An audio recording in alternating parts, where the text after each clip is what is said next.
Hey everybody. So if you're able to read that, this video is all about films that are underrated. I'm going to talk about films that I really enjoyed throughout the years, or films that I have enjoyed recently that I really feel should have got more attention than what they did. Um, these are really good films, and actually, let's say one of them's only okay, but for the most part, these are pretty good films. They're just kind of underlooked. There was something about them that people immediately didn't like and didn't give it any more recognition than they did. So this video is all about films I really wish got more attention when they were either in the theater, on DVD, or just in general. I feel like they deserved more attention than what they got. Um, so the first film I have on my list, guys, is Green Lantern.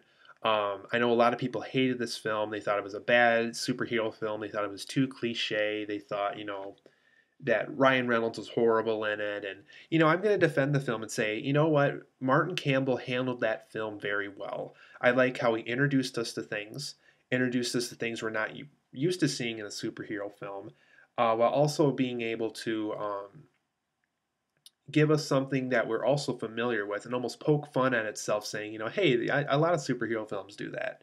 Um, I thought the characters were fun. I mean, I enjoyed them. I thought Michael Clark Duncan's giant creature that you saw in the film was really fun. I thought Jeffrey Rush was fun. Um, Mark Strong was a good like hero slash villain. You were never quite sure if he was good or bad. Hector Hammond was very good. I really loved how Peter Skarsgård took on that role. It was just a very underlooked film. I mean, I liked how they developed the characters. I loved the jokes they had throughout the film. The action scenes were fun to watch. It was a fun popcorn flick, and I'm really surprised people really didn't care for it.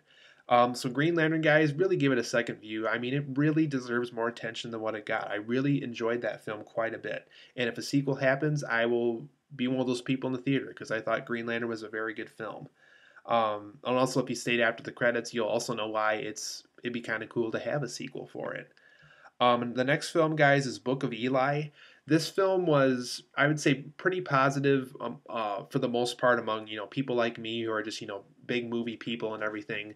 But I remember the critics really didn't like this film, and that's really too bad because when it comes to post-apocalyptic films, Book of Eli really follows what they are, what that genre is. I thought Denzel Washington's character was very fun. There was a lot of unique twists in the film. Gary Oldman was a great villain. We normally don't see him as a villain these days, with Dark Knight and everything else. And it was just fun to see all these people in this movie together, like Mila Kunis and Ray Stevenson and all those guys. Um, it was a really underlooked film. There's a lot of really interesting things that the Hughes brothers um, tried to say about the film, that about a post-apocalyptic world that quite frankly we don't really haven't got to see a lot of in these kind of films. I also loved how the people's currency in this film was trading objects that survived the apocalypse. I thought that was a very unique way to reintroduce us to currency in this world, and the action scenes were fun.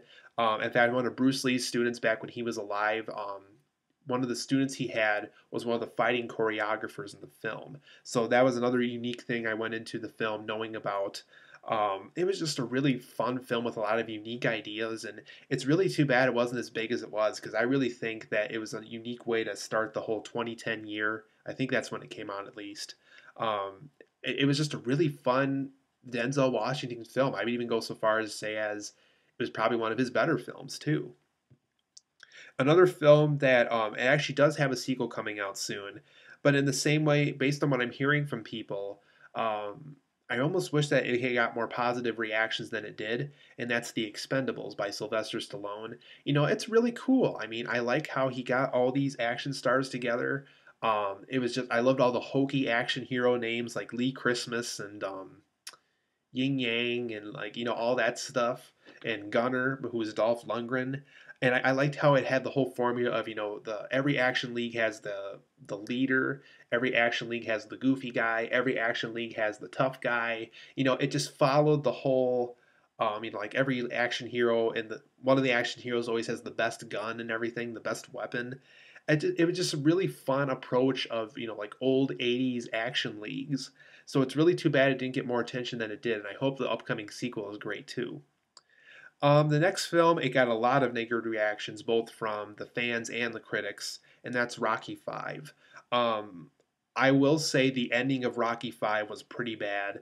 Um, the whole, without ruining the film, uh, I guess here's the best way to I can talk about the film without ruining it. The first four Rocky films and even the last one, Rocky Balboa, always ended with a boxing match, and maybe something inspirational that happens after the boxing match. Rocky Five had a new approach to the ending. It did have that inspirational moment at the end, but there was something different than a boxing match that happened that really ruined it for me and ruined it for a lot of people, I believe, too. A lot of hokey one-liners, and even though Rocky had a lot of those, they were taking very inappropriately for what Rocky Five was trying to do. I also didn't like how Rocky Five was Stallone trying to be a coach rather than the actual boxer we're used to seeing him as.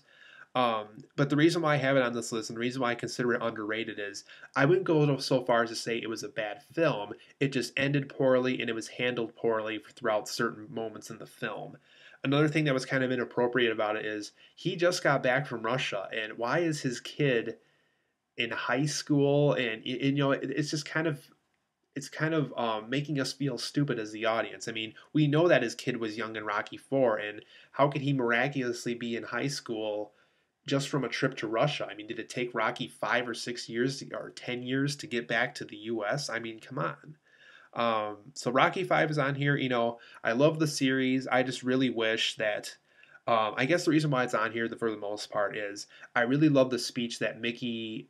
Because there's a scene where Rocky goes back to one of his places he was training at, and he picks up this old dusty glove, and he has a memory of Mickey, his old coach. And it was just a really inspirational scene, and it was really touching, like it was in the previous Rocky films with all the touchy moments. Um, I just it just wasn't a bad film, but it had a lot of flaws to it, and I think because of it had many flaws, people automatically assume it was a bad film. Well, it's one of those things where it's a good film with lots of flaws. So I guess that's one reason why it's on this underrated list is just because it is a good film, but it has a lot of flaws, and it's underrated. It's underlooked in some ways. Another film on here is Daredevil, and here's the film where I just say it's okay. But I think a lot of people really bash this film more so than they need to. I know Elektra was horrible. That's why it's not on the list. I hated Elektra, but um, Daredevil I think was handled pretty appropriately for what it was trying to do. I like Mark Steven Johnson. I liked his first Ghost Rider film. I thought that was very good. I just thought it was handled appropriately. It was okay at the time. It wasn't a horrible film. I remember going into it thinking it was going to be bad, but I actually liked it better more than what people were saying about it. A lot of people think the director's cut gets into more detail, a lot of good detail that the film should have gone into. Um, I completely agree. It's just an underlooked film. I wouldn't say it's like Batman and Robin bad or Batman Forever or Superman 4 or Supergirl or Elektra bad or Catwoman bad. It's just very underlooked. So that's why it joined the list. It's just because I liked it more than what I thought I was gonna think about it. Another film I have in here, and it's actually the last film I'm going to share with you today, is The Punisher with Thomas Jane and John Travolta. It's not the Dolph Lundgren version. That one was pretty bad, and the Ray Stevenson one was pretty bad too, the Punisher Warzone. But I'm talking about the Thomas Jane and John Travolta version that was made around the mid 2000s, I believe. It was just a very fun film. I thought, once again, kind of like Daredevil, it was just a fun way to introduce us to the Punisher. It was a lot more fun than the Dolph Lundgren one, and the action was handled more appropriately than the Warzone one with Ray Stevenson. It was just a fun film. I mean, it was a fun, violent, grindhouse esque kind of a violent film. I mean, it was handled very appropriately for what the Punisher is known as in the comics. So that was my list, you guys. If you have any questions about the films I talked about, if you really disagree with me about certain things, let me know. I can try to reason with you why I think the way I did with some of these films.